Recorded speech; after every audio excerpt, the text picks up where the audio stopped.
Bonjour à tous, on va démarrer dans quelques instants. Je vois que vous êtes en train de nous rejoindre dans ce webinaire Céleste. On démarre dans quelques dizaines de secondes.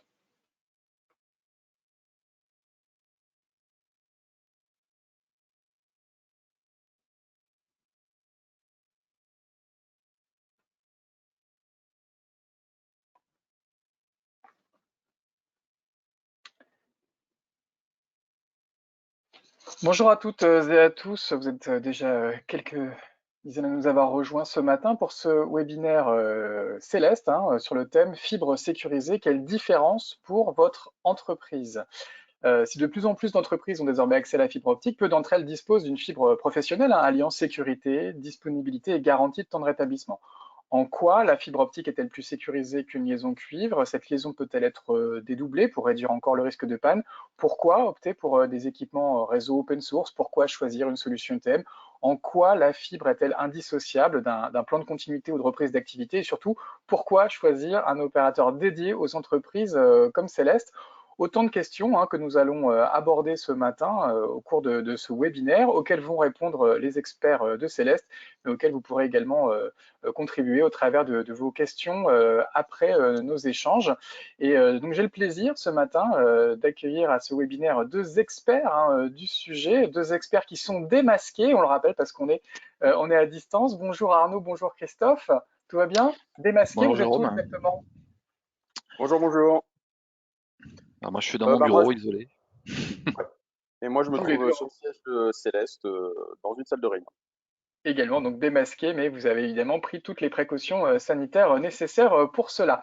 Alors on va démarrer peut-être tout simplement en se présentant. Arnaud Russel, responsable du bureau d'études de la cellule fibre chez Céleste. Est-ce que vous pouvez nous présenter en quelques mots en quoi consiste votre activité? Alors comme indiqué, donc je suis le responsable du bureau d'études Céleste Fibre. J'ai en charge une équipe qui doit s'occuper donc de la conception des études pour le déploiement de la fibre optique dans le réseau public, mais aussi chez nos clients entreprises sur la partie privative, d'étudier un petit peu les faisabilités et pour terminer la gestion des zones arrière de raccordement client, voilà, pour les développements futurs. Et on va reparler de Euh, ce sujet dans quelques instants. Et on accueille également Christophe de Lyon. Bonjour Christophe, vous êtes responsable de la production chez Céleste. C'est quoi la production chez Céleste? Bonjour, bonjour. Donc, oui, je suis responsable de la production. Donc, c'est les équipes qui s'occupent de la mise à disposition de nos solutions chez nos clients. Donc, la configuration des routeurs, des téléphones, des VPN.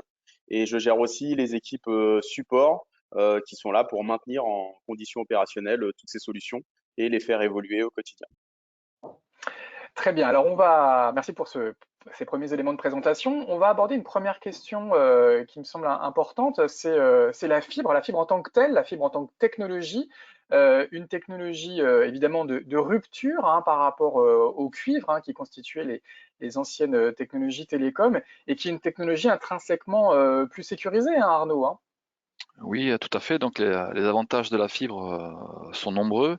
On peut parler avant toute chose d'une bande passante plus élevée, ça tout le monde est au courant, avec des débits allant jusqu'à 10 gigas, mais aussi le fait de déployer une fibre dédiée, comme on le fait chez Céleste, une fibre dédiée par client, donc sans mutualisation, va renforcer cette notion de performance et de sécurité via une souveraineté sur tous les éléments qui vont constituer le cheminement enfin, sur le parcours de la fibre optique qu'on va amener chez le client, du POP jusqu'au tiroir client, donc on pourra dérouler une fibre de manière dédiée et souveraine. Voilà.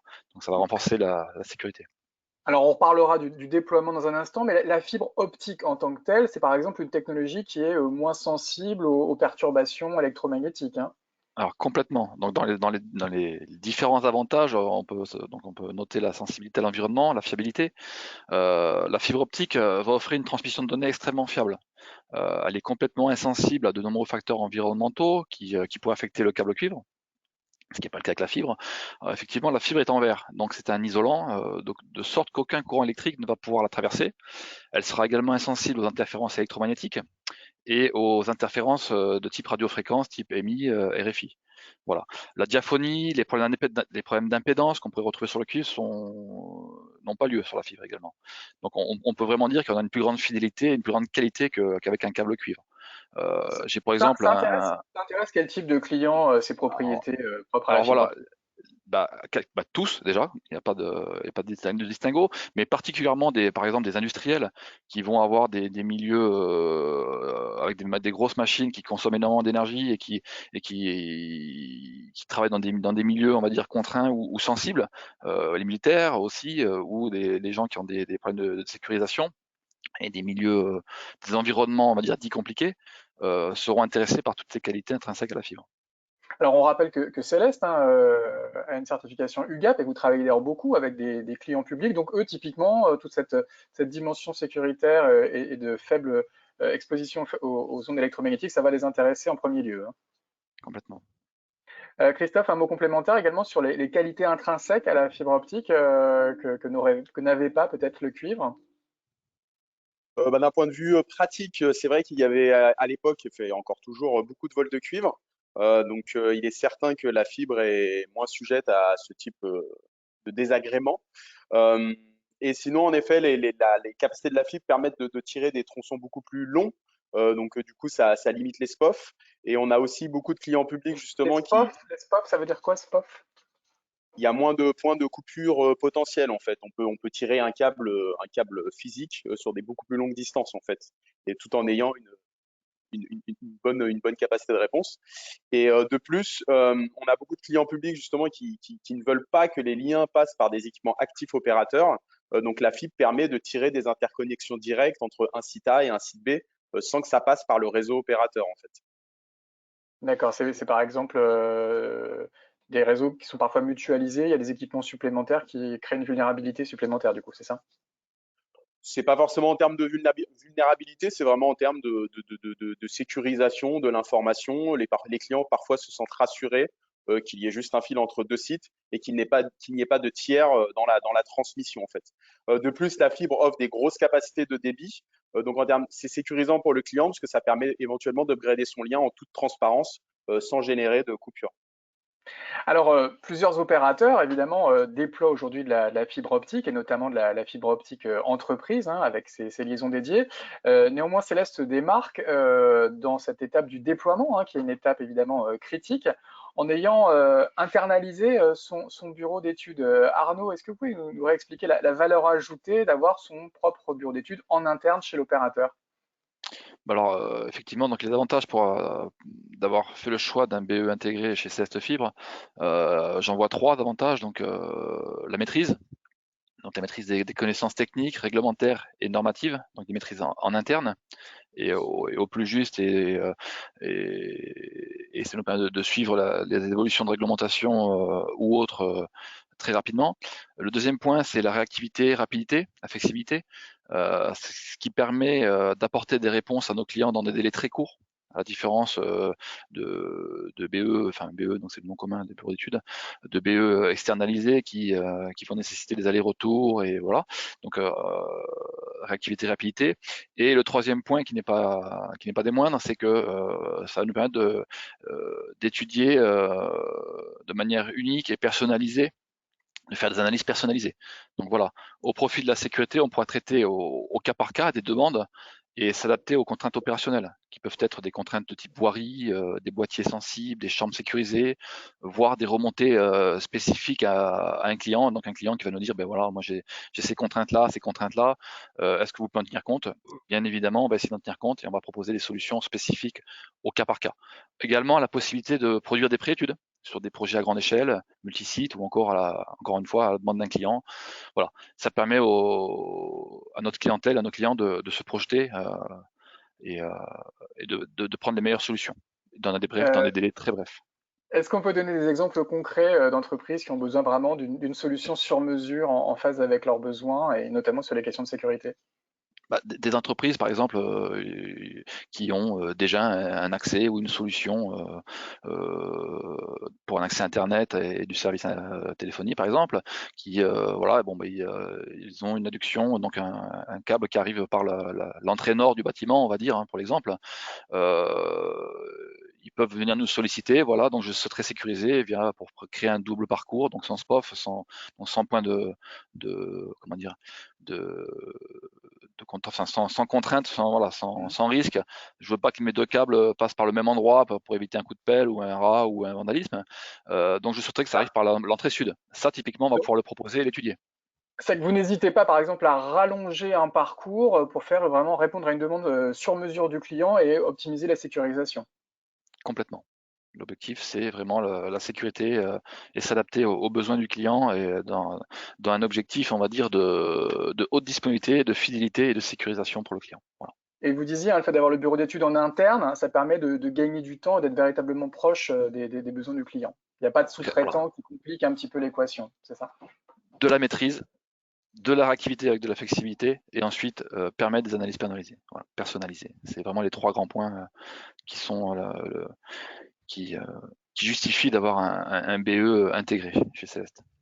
Christophe, quand on a un BE intégré comme ça chez un opérateur, on peut évidemment coller au plus près de la demande client et notamment ce qu'évoquait Arnaud, proposer par exemple des doubles parcours hein, pour réellement bien sécuriser le transfert de données. C'est tout à fait ça. Le fait d'internaliser le bureau d'études nous garantit de pouvoir fournir à nos clients un double parcours, sans point de croisement, ce qui permet en effet de garantir un plus grand taux de disponibilité. Souvent, nos clients pensent à sécuriser leur serveur interne, mais il ne faut pas oublier que pour toucher ces serveurs, il faut avoir une connexion fonctionnelle. Le double parcours permet de sécuriser en effet la couche physique. Donc, on a vraiment deux câbles distincts sur deux parcours distincts. Et on peut compléter ce double parcours avec un double POP qui va permettre de sécuriser la couche transport, donc en ayant deux PE sur deux data centers différents. Et, euh, et on peut ajouter à ça, en effet, la double connectivité en terminaison client, donc deux routeurs qui vont permettre aussi de se prémunir d'un incident matériel. Donc il est vraiment important de sécuriser toute la chaîne, le physique, le transport et en effet l'applicatif client. Et on l'évoquait avec Arnaud, vous n'hésitez pas à prendre des chemins parfois un peu plus longs pour maximiser la sécurité. Ça va être par exemple éviter des chambres d'accès sur la voirie qui ralentiraient la réactivité de vos équipes, c'est ça? Tout à fait. Donc, Céleste garantit une GTR de 4 heures à ses clients. Euh, on GTR, a hein, on rappelle, c'est une garantie de temps de garantie de temps de rétablissement. rétablissement. Tout à fait. Nos clients se trouvent parfois dans des zones très denses. Donc, en effet, grâce à un bureau d'études interne, on est en capacité de minimiser le nombre de chambres sécurisées, de minimiser le nombre de chambres sur voirie, car ça nécessite de demander des arrêtés ou des jeux de clés pour pouvoir intervenir, ce qui rallonge forcément le temps de rétablissement. D'accord, donc vous allez prendre un autre parcours, peut-être un peu plus long, mais par contre l'accès sera beaucoup plus rapide et donc en cas d'incident, la réactivité est maximale, hein, c'est ça? C'est tout à fait ça, parce que pour Céleste, c'est primordial en effet de tenir ses engagements auprès de ses clients. On a vu ces derniers jours, il y a eu beaucoup d'inondations aussi en France et on imagine que les équipements électriques parfois sont vulnérables à ces inondations. On peut aussi optimiser les parcours pour éviter d'avoir ce type de problème, notamment en optant pour une fibre dédiée et en renonçant à la fibre mutualisée. Oui, oui, c'est possible. Le bureau d'études tient compte de toutes ces contraintes environnementales, que ce soit les zones inondables, que ce soit les zones denses. Euh, Est-ce qu'il faut faire du câble enterré? Est-ce qu'il faut faire de l'aérien? Quel type de câble? Est-ce qu'il faut du câble anti-rongeur? Donc, en effet, tous ces Ah, paramètres sont pris en les compte. rongeurs aussi, j'avais pas pensé aux rongeurs. Oui.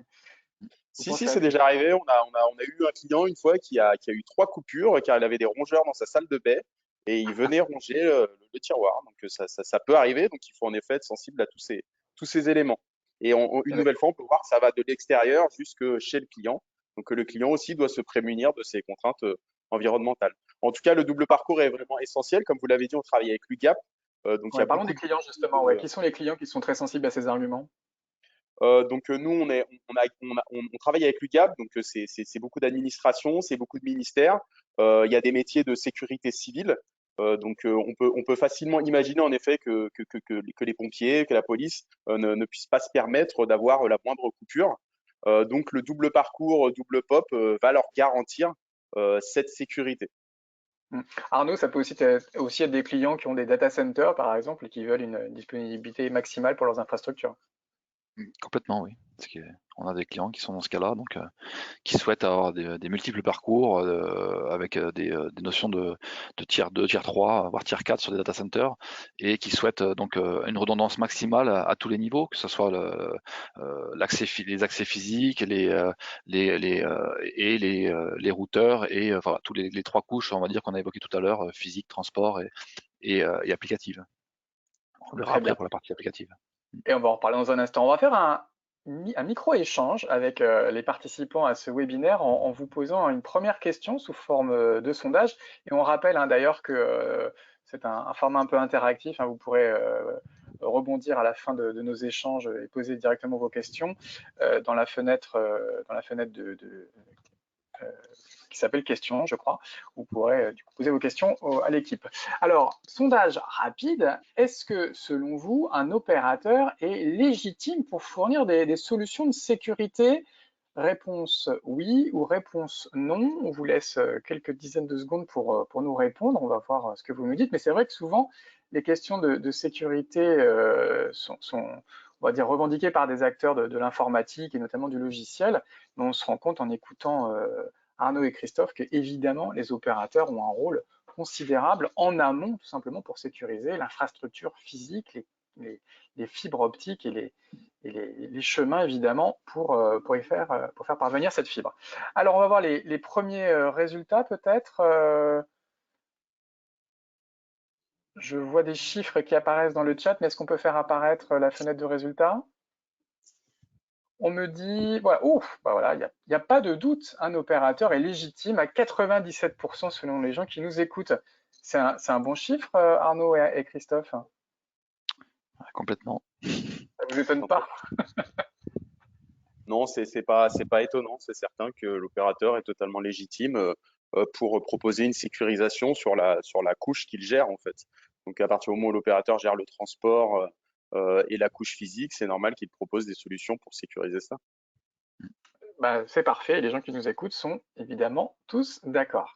Alors on va aborder un autre sujet, peut-être un petit peu moins sur la partie tuyau, un peu plus sur la question des boîtiers et du réseau, parce que Céleste a évidemment plusieurs spécificités, notamment vous fournissez des équipements comme des médias convertisseurs et des routeurs qui permettent déjà à leur niveau, en terminaison de ligne, de sécuriser l'accès. C'est ça Arnaud, on a une résilience maximale en dédoublant les boîtiers. Tout à fait. Tout à l'heure, j'ai parlé donc de redondance un petit peu. Donc la redondance, c'est de dupliquer les éléments actifs et passifs du réseau. C'est-à-dire que lorsqu'on met en service des éléments, et si jamais il devait y arriver un incident ou une panne, qu'on puisse très rapidement s'appuyer sur un équipement dit de spare, donc redondant, pour pouvoir garantir un PCA, un plan de continuité d'activité sans interruption de service, ou la plus courte possible.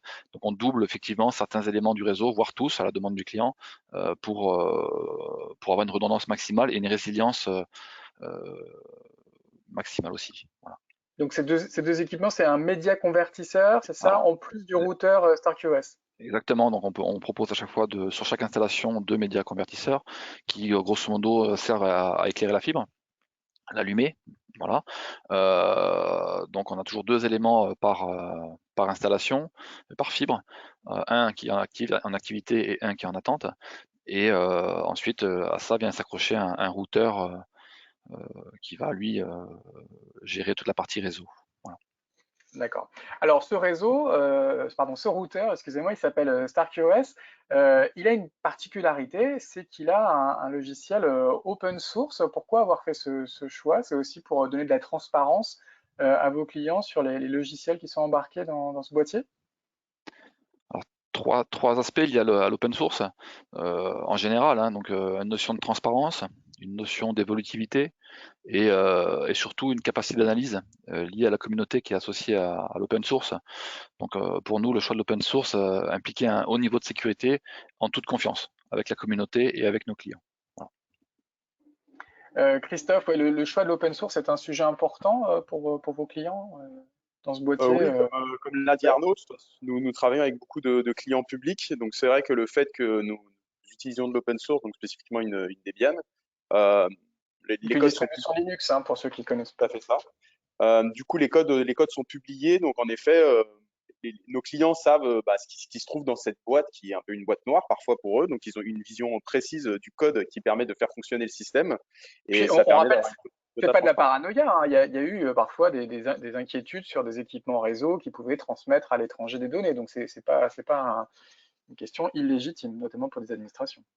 Tout à fait. Et je pense que c'est une question qu'on se pose tous au quotidien sur toutes nos boîtes noires, nos routeurs, nos Google Box. En effet, quelque part, c'est rassurant, surtout pour en effet les gros organismes publics. Et le fait que ce soit open source, donc on a une communauté qui va publier par exemple des correctifs assez rapidement, c'est quand même réactif. C'est tout à fait ça. Du coup, Céleste s'appuie sur une équipe d'experts internes. Mais ce qui est très bien avec l'open source, c'est qu'en effet, c'est très communautaire. Donc, quelque part, tout le monde participe euh, à la vie de ce logiciel. Donc, en cas de problématique, on peut s'appuyer sur nos équipes internes, on peut s'appuyer aussi sur l'éditeur et on peut aussi s'appuyer sur toute la communauté Linux pour pallier à d'éventuelles failles de sécurité ou à d'éventuelles demandes d'évolution.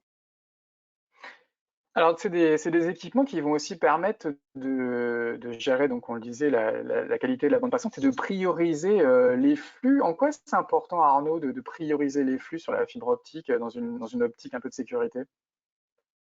Mais on l'a vu que donc la quantité de données transmises et enfin en transit euh, croît énormément au fil des usages et au fil du temps.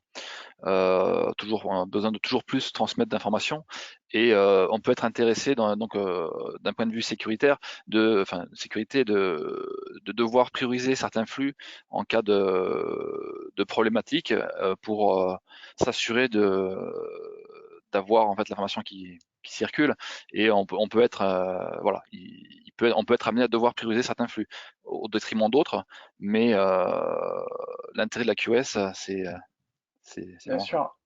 On le comprend, Christophe, avec la crise, avec l'explosion du télétravail, c'est aussi un sujet important pour beaucoup d'entreprises de bien gérer ces flux et de donner évidemment la priorité aux flux essentiels au business. C'est tout à fait ça. C'est très important pour les entreprises de sécuriser leur flux critique.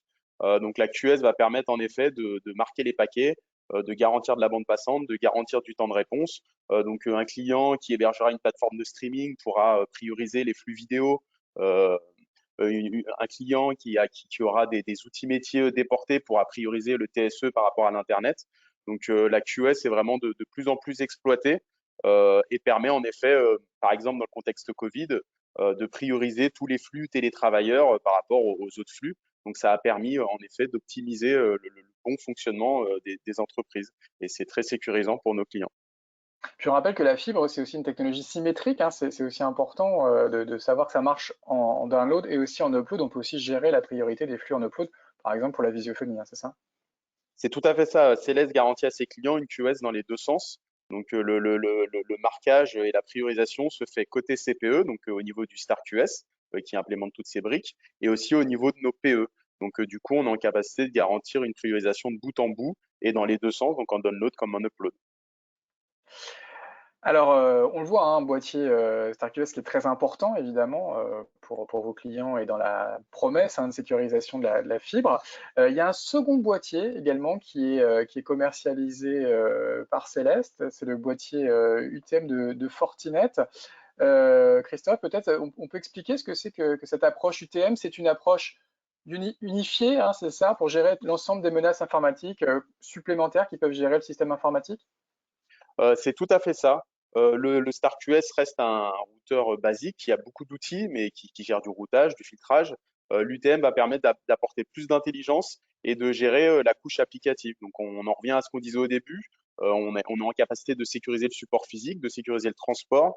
L'UTM va permettre de sécuriser la couche applicative, de procéder à une première vérification des flux et de s'assurer qu'il n'y ait pas de virus, qu'il n'y ait pas de tentative d'intrusion.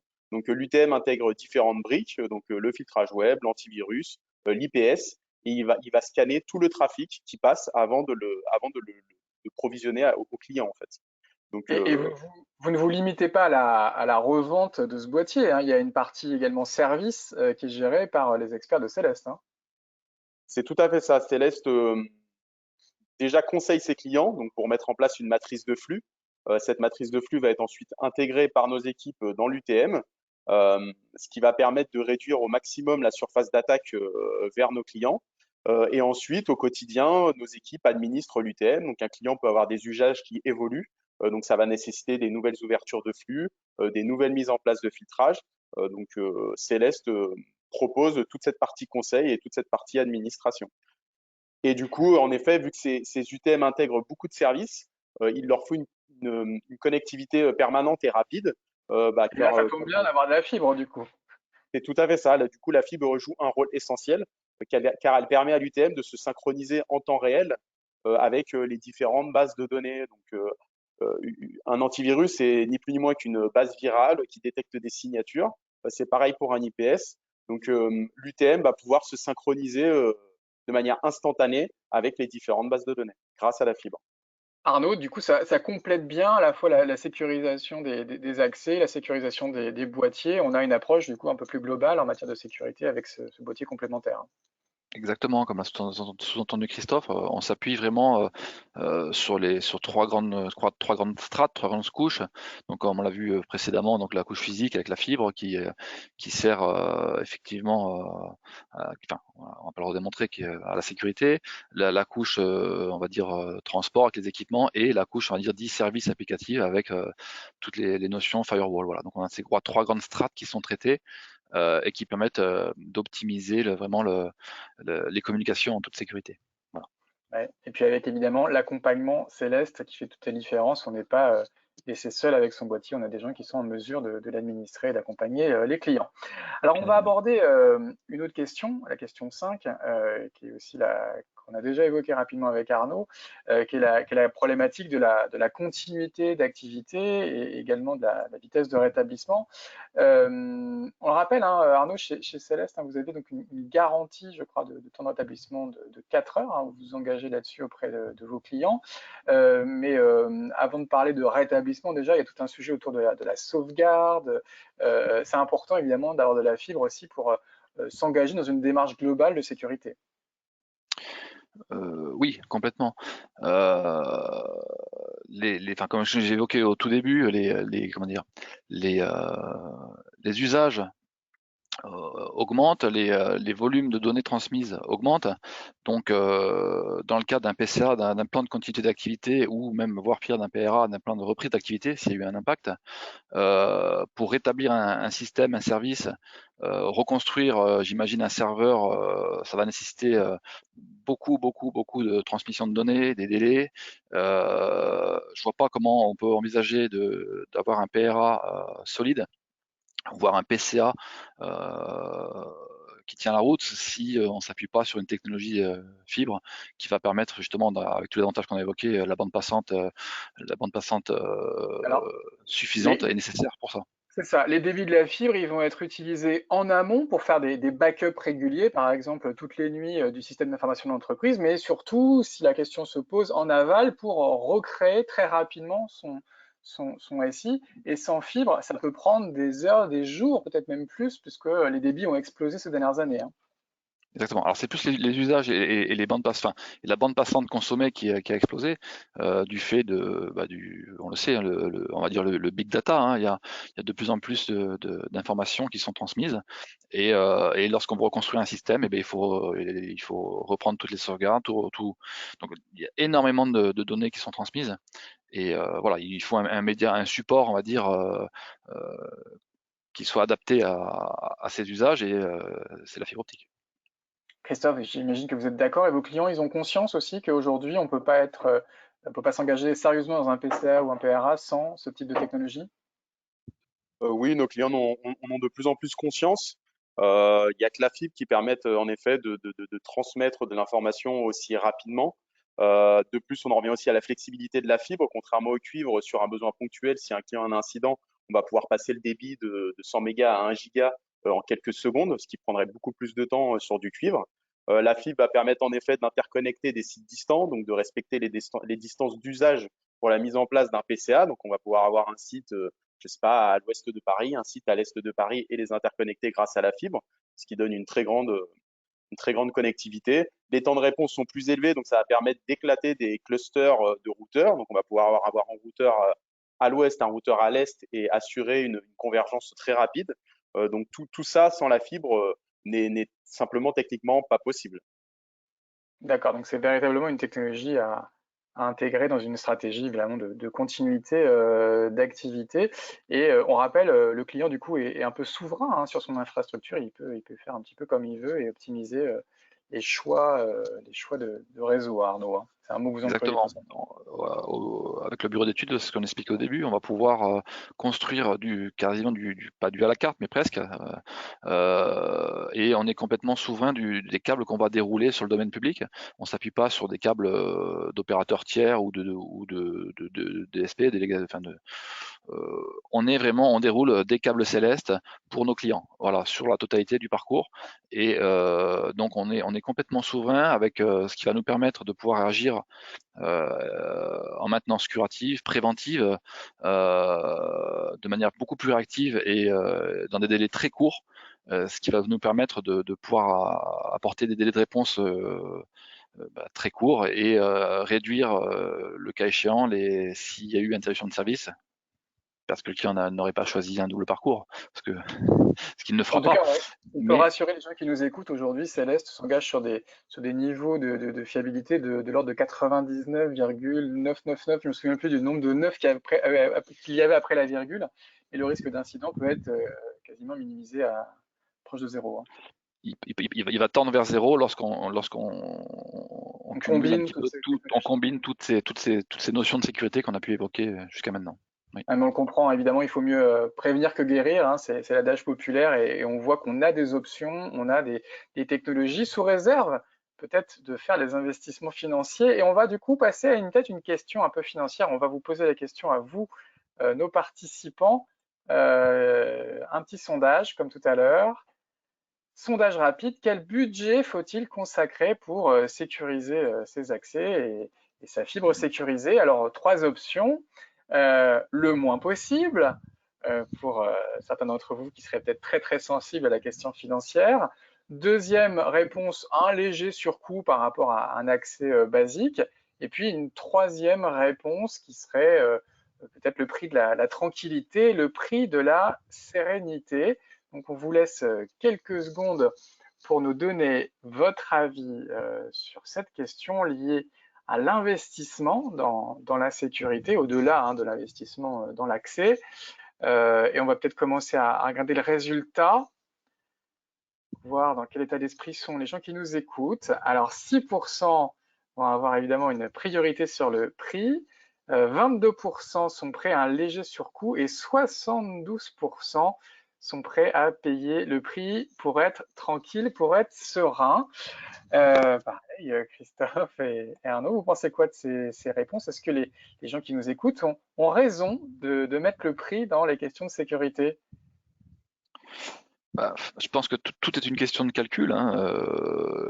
Je viens de répondre par une question, hein. Quel serait le coût pour un client s'il devait subir une interruption de service qui bloquerait, on va dire, toute son activité, que ce soit dans le cadre du télétravail, donc se couper de ses collaborateurs.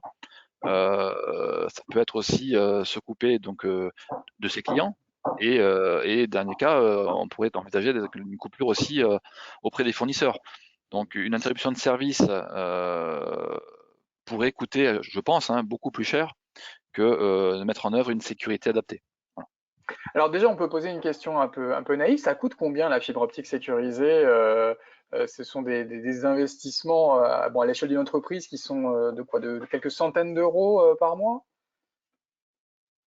C'est tout à Christophe, fait ça, oui. peut-être? C'est tout à fait ça. La fibre optique va coûter plusieurs centaines d'euros pour un lien simple. Et en effet, si on rajoute des couches de sécurisation, ça va osciller, oui, entre quelques centaines d'euros et un millier d'euros. Après, ça va vraiment dépendre aussi il y a un aspect géographique selon la zone où se trouve le client, la distance du POP. Mais en effet, le coût reste minime, sachant qu'actuellement, si une entreprise perd sa connectivité, c'est quasiment le chômage technique pour tout le monde. Alors, juste déjà sur la question du prix, bon, évidemment, c'est pas le même prix qu'une offre grand public, mais évidemment, ça n'a rien à voir. Mais pour une entreprise, c'est des budgets du coup comparables, je sais pas, à celui d'une imprimante ou d'une machine à café, hein, qu'on se rende compte en termes d'ordre de grandeur. C'est tout à fait ça. Nous, chez Céleste, on a un contrat de maintenance sur nos imprimantes. Le contrat de maintenance va nous coûter plus cher qu'une bonne connectivité Internet. Donc, c'est vraiment ces choses-là qu'il faut mesurer. Souvent, certains clients font des économies de bout de chandelle. D'autres, en effet, payent le prix de la tranquillité. Donc, bien penser à récupérer les coordonnées des 72% qui voudraient se faire sécuriser. D'accord, en tout cas, en termes de prix, voilà, c'est un investissement, mais qui évidemment est cohérent avec une entreprise. Par contre, Arnaud commençait à le dire, ça coûte très très cher d'avoir une panne. C'est potentiellement se couper de ses clients, se couper de ses collaborateurs. Ça peut être catastrophique, Arnaud, vous le disiez. Eh oui, complètement. Je veux dire, une entreprise qui fait du commerce en ligne, par exemple, hein, sans connectivité, eh bien, voilà, c'est chômage, comme l'a dit Il n'y a plus de Christophe, commerce. c'est chômage. Voilà. C'est chômage, et puis c'est peut-être le risque aussi de perdre de ses clients qui vont aller voir à la concurrence. Ah oui, il y a des effets pervers, des effets associés à ça. Donc, mesurer, voilà, il faut vraiment mesurer les risques, le risque encouru pour faire quelques économies. Voilà. Christophe disait économie de bout de chandelle. Il a raison, hein, faut pas mégoter sur ces questions de sécurité. Bah, c'est quand même enfin, c'est des choix qui sont très très risqués à mon sens. Voilà. C'est ce qu'on pourrait dire aux 6% qui veulent pas mettre le prix dans la Exactement. sécurité. Christophe, qu'est-ce qu'on pourrait leur dire pour les convaincre? Non, bah, c'est tout à fait ça. Il ne faut pas attendre qu'il y ait un incident. La fibre est un support très fiable. Nous, on garantit des taux de disponibilité de 99,999, une GTR de 4 heures. Mais en effet, avec les chantiers actuels, le Grand Paris, les travaux qu'il y a à droite à gauche, un coup de pelletos peut quand même arriver, ce qui peut complexifier la remise en fonctionnement d'une fibre optique. Donc, toutes ces solutions de sécurisation permettent de pouvoir travailler tranquillement. Donc, il ne faut Sur- pas sur- attendre l'incident pour agir. Car ayant fait beaucoup de support, en faisant toujours, en effet, c'est des phrases qui peuvent revenir. Je suis coupé depuis 3 heures, mon chiffre d'affaires, c'est de la perte sèche. Donc, faut pas attendre ces moments-là pour investir dans la sécurité. Surtout en ce moment, hein, beaucoup de gens travaillent à distance et renoncent par exemple à des voyages d'affaires et beaucoup de choses passent par les réseaux. La relation, je disais, avec ses propres collaborateurs, la relation avec ses clients, la relation avec ses fournisseurs. Et une coupure, un problème de sécurité, c'est la boîte qui s'arrête. Et la boîte peut ne pas survivre d'ailleurs à une longue panne, hein, ça peut arriver ça. Tout à fait. Si la panne dure trop longtemps, la perte est trop grande.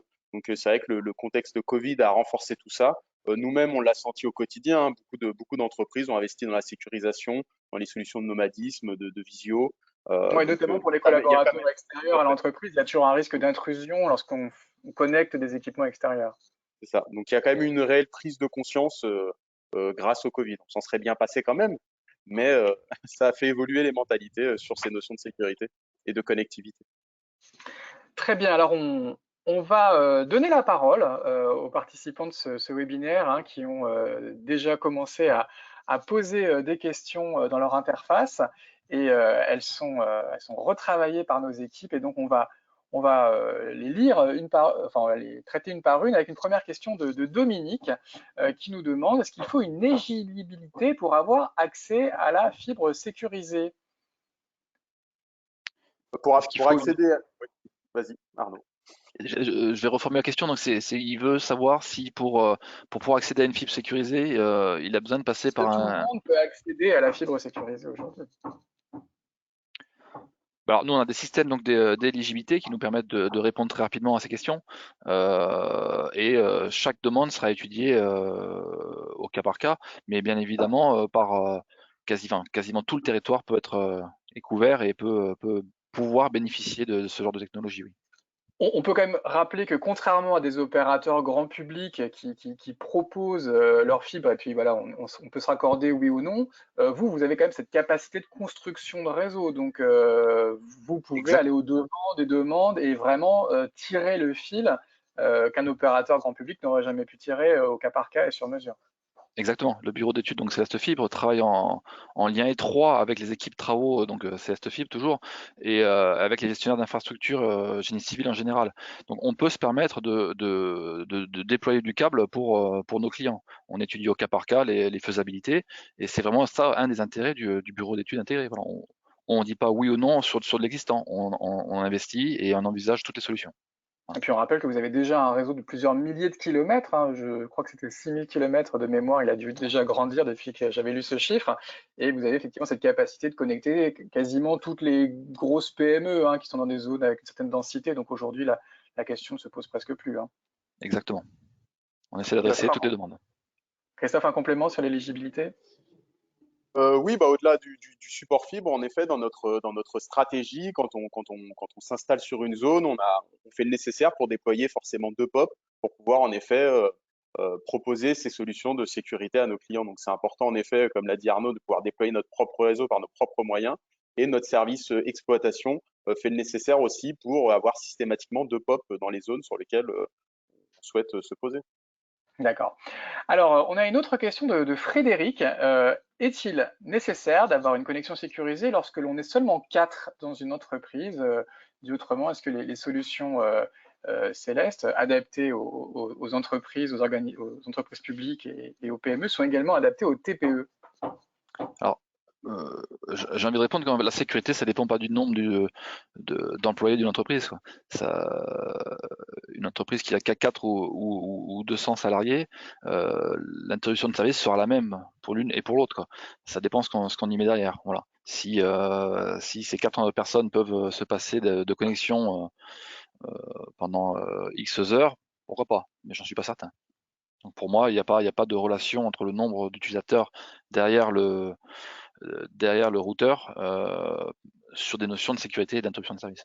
Voilà. Qu'il soit 4 ou Christophe, 10, c'est pareil. et autant travailler tout de suite, même quand on est 4, avec les bonnes pratiques, et puis pourquoi pas accélérer la croissance de son entreprise et rapidement se retrouver avec 40 collaborateurs. Christophe, ça serait quoi la réponse pour convaincre des TPE d'adopter ces solutions? Non, bah, comme a dit Arnaud, hein, ça dépend, ça dépend les usages qu'on a de sa liaison. En effet, selon le secteur d'activité, les besoins ne sont pas les mêmes. Donc, si là, les personnes, les 4 personnes ont besoin d'une connectivité réduite et en effet peuvent basculer sur de la 4G car c'est suffisant, pourquoi pas. Par contre, si c'est D'ailleurs, quatre on rappelle que personnes, Céleste propose hein, autre chose que de la fibre, hein. On peut aussi proposer des liaisons tout à cuivre fait. ou On cellulaire propose, en plus. on propose du secours sur des solutions cuivre, des solutions satellites, des solutions 4G, 5G. Donc ça va vraiment dépendre des usages. Si ces 4 personnes maintiennent une plateforme de streaming, en effet, il va falloir de la connectivité parce que là, c'est chômage technique si le lien coupe et on pourra pas faire passer le flux sur une liaison 4G. Ça sera pas viable. Donc ça dépend des usages et en effet, ça dépend bah, aussi du chiffre d'affaires généré par ces 4 personnes au quotidien. Et de la criticité qu'entraînerait une coupure de connexion pour l'activité. C'est tout à fait ça. Très bien. On a une troisième question de Caroline hein, qui veut savoir comment savoir quelle fibre peut convenir à mon entreprise. Peut-être qu'on peut l'inviter à contacter les experts de Céleste hein, qui pourront l'accompagner en fonction de ses besoins. Qu'est-ce qu'on peut répondre à ce genre de questions, Christophe? Bah, en effet, nous avons un service commercial à votre disposition pour vous conseiller. Après, on va vite retomber sur les usages. En effet, est-ce que j'ai besoin d'une fibre à débit symétrique? Est-ce que j'ai besoin d'une fibre à haute disponibilité, donc qui me garantit une GTR de 4 heures? C'est toutes ces questions que nous nous posons avec nos clients pour en effet les amener vers la meilleure technologie. Le but étant de proposer une solution au plus proche du besoin client. Puis on le rappelait, hein, c'est une technologie qui est évolutive, Arnaud, hein, donc on peut démarrer avec une fibre d'entrée de gamme, entre guillemets, puis après upgrader la Alors, solution. C'est une technologie qui va pouvoir être améliorée. le support fibre sera le même pour tout le monde, mais effectivement, on va pouvoir, donc ça, il n'y a pas de fibre basse qualité, haute qualité, ça sera la même pour tout le monde, donc de la haute qualité. Mais par contre, effectivement, on va pouvoir jouer sur les débits et proposer des débits, on va dire, qui seraient suffisants sur un début d'exercice et à la demande du client, le faire évoluer sans changer, sans devoir redérouler, sans devoir faire d'interventions compliquées et contraignantes. On pourrait très facilement et très rapidement augmenter les débits jusqu'à des débits, alors pouvant aller jusqu'à 10 G. 10 gigas bits seconde, donc Ouais, c'est évidemment des débits oui. très très rapides.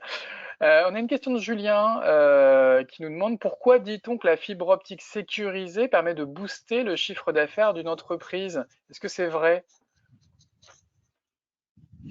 En tout cas, si Oui, la fibre n'est pas sécurisée, on peut avoir des pertes de chiffre d'affaires, ça c'est vrai. oui, je pense que c'est lié à ça. En effet, chaque indisponibilité de la connectivité génère de la perte de chiffre d'affaires. Donc, la fibre sécurisée ayant un taux de disponibilité plus élevé que tout autre type de lien, bah forcément, ça génère du business. Après, avec les débits dont parlait Arnaud, on va gagner peut-être, j'imagine, aussi en productivité, hein. On fait rapidement ce calcul. Si on travaille 10% plus vite, par exemple, chaque jour, on peut tout simplement augmenter le chiffre d'affaires de son entreprise, non, Arnaud? Mais oui, comme je l'expliquais, la fibre offre à nos clients des capacités d'avenir. Donc avec des vitesses et des exigences, avec des nouveaux services potentiellement qui vont augmenter et qui vont émerger, même des services dont on n'a pas idée encore. Mais on l'a vu avec la visio, il y a 2 ans. Bon, la visio, c'était un peu accessoire. Là, on voit Là, des, on voit des, on voit des boîtes qui font du live shopping, par exemple, qui vendent, qui font du e-commerce grâce à la vidéo. Et ça peut faire partie des usages de demain quand on a une fibre sécurisée et performante. exactement. Là, la bande passante et tous les avantages liés à la fibre dont on a évoqué tout au long de cette réunion, enfin ce séminaire, on le voit que elle est compatible avec tous les nouveaux usages et de manière sécure.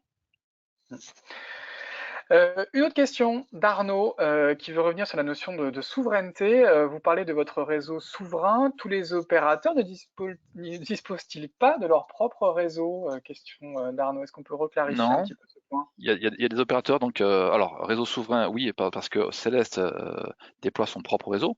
Certains Mais on rappelle opérateurs, 6 000 km de fibres à travers la France qui relient les principales agglomérations du territoire. oui, à la différence de Céleste, certains opérateurs vont faire le choix de déployer sur des câbles fibre optique qui ne leur appartiennent pas. Ils vont louer des liaisons et vont opérer, ils vont opérer que les surcouches transport et services. Ils vont pas avoir leur couche physique propre. Et comme on l'a expliqué plus tôt, ça peut générer des délais de traitement en cas de problème, de l'administratif, des contraintes que l'on n'a pas chez Céleste. Et qui dit contrainte dit délai de rétablissement plus long. Et voilà. Donc la souveraineté sur cette partie-là nous fait gagner beaucoup de temps et beaucoup de flexibilité. On fait ce qu'on veut. Christophe, un complément là-dessus? Non, bah Arnaud a tout dit. En effet, il faut le savoir. Il y a des gros opérateurs qui n'ont pas leur propre réseau, qui louent des liens à d'autres opérateurs. Donc, Céleste a parmi ses clients des opérateurs pour qui il opère des liaisons. D'accord, donc là on va directement à la source et voilà, une fois de plus, en cas de problème, d'incident, on évite des sous-traitants, des intermédiaires inutiles qui ne feraient que ralentir le délai de réaction, hein, c'est ça. Ça évite de cascader les délais en fait. Voilà, c'est Cascader ça. les délais, je ne connaissais pas l'expression, mais on comprend évidemment la notion qu'elle évoque. On va prendre une autre question de David. Comment faire si mon entreprise n'est pas éligible à la fibre céleste? Est-ce qu'il y a quand même des solutions, Arnaud ou Christophe? Comme on l'a dit tout à l'heure, Céleste propose tout type de connexion. Donc, si un site n'est pas éligible à la fibre FTTO Céleste, en effet, on peut proposer d'autres supports de fibre sur des collectes différentes. Donc, vous avez du cuivre, vous avez de la DSL, vous avez de la 4G, de la 5G, du satellite. Même du Le satellite, hein, c'est ça. Donc là, c'est pas le réseau satellitaire de Céleste, mais vous allez quand même pouvoir le proposer comme une sorte de solution temporaire, hein. C'est tout à fait ça. On en revient vite au métier de sécurité civile. La fibre va permettre de couvrir 99% du territoire, mais bon, on le sait, les pompiers doivent pouvoir aussi opérer dans les 1% du territoire restant. Céleste se doit de proposer tout type de connexion. Donc, en effet, s'il n'y a pas d'éligibilité à la fibre, on peut facilement se déporter sur un autre support qui aura aussi des qualités. Et on me dit dans l'oreillette que le réseau Céleste fait déjà 8500 km. Vous voyez, j'en étais resté au chiffre la fin 2020. Il a déjà grossi de 2500 km au cours de l'année 2021. Donc les équipes de Céleste n'ont pas chômé malgré la crise pour agrandir ce réseau qui est aujourd'hui un des principaux réseaux fibres nationaux. On a une question aussi de Benoît qui veut revenir sur cette notion de boîtier UTM. On nous demande s'il est hébergé chez Céleste ou directement mis en place chez le client. Donc les deux cas de figure sont possibles. Soit l'UTM peut être directement en terminaison client, soit il peut être hébergé dans nos data centers en cœur de réseau. Donc c'est vraiment pareil, il y a une notion de sécurité. On voit avec les clients les meilleurs usages.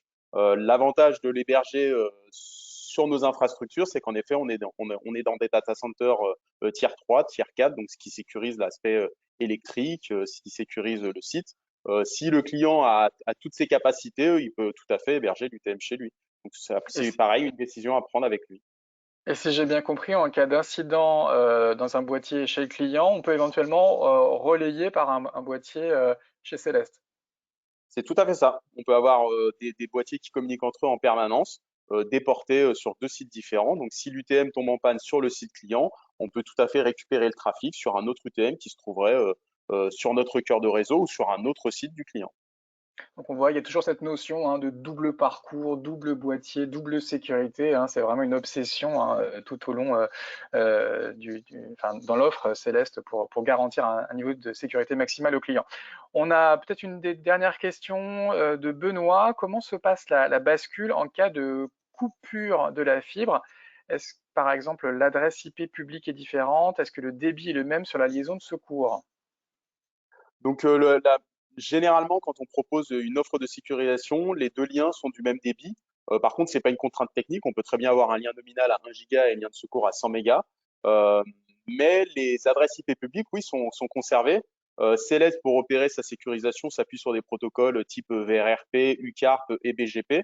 Donc, le BGP va permettre de router automatiquement la plage existante sur le lien nominal vers le lien secondaire. Donc, oui, c'est primordial pour tous nos clients de conserver le même plan d'adressage en cas de rupture du lien nominal.